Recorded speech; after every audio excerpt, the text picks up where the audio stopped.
technology accelerates everything.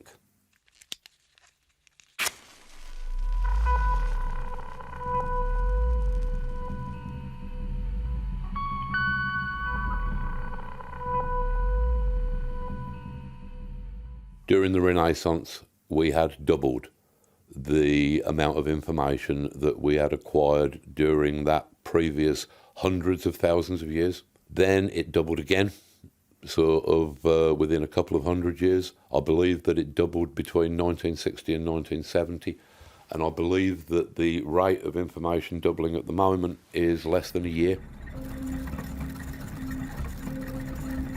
There is a projected point where information is doubling every fraction of a second, which would mean that every fraction of a second we are acquiring more information than has existed in the whole entirety of previous human history. My feeling is that, say, as the internet, for example, erodes our concept of physical geography, as distance becomes meaningless, as national borders become increasingly meaningless, then things like national boundaries, they begin to evaporate. They start to mean nothing. People who can see the boundaries disappearing and who feel frightened and exposed,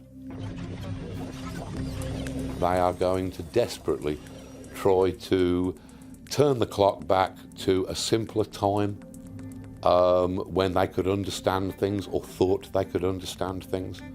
Some golden age in the 1950s. The same thing is true of religious fundamentalism.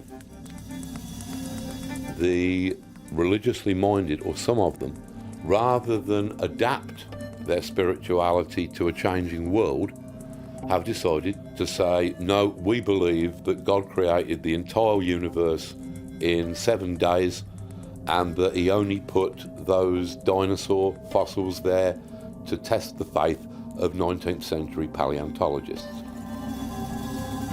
This is what leads to the idiocies of both religious and political fundamentalism. We should remember these people are frightened, and you can understand why.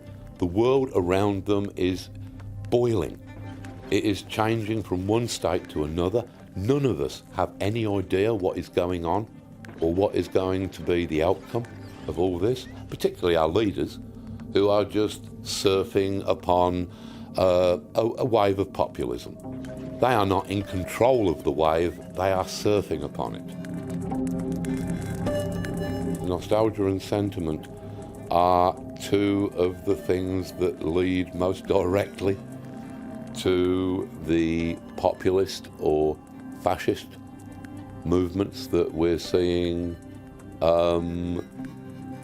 around the world today.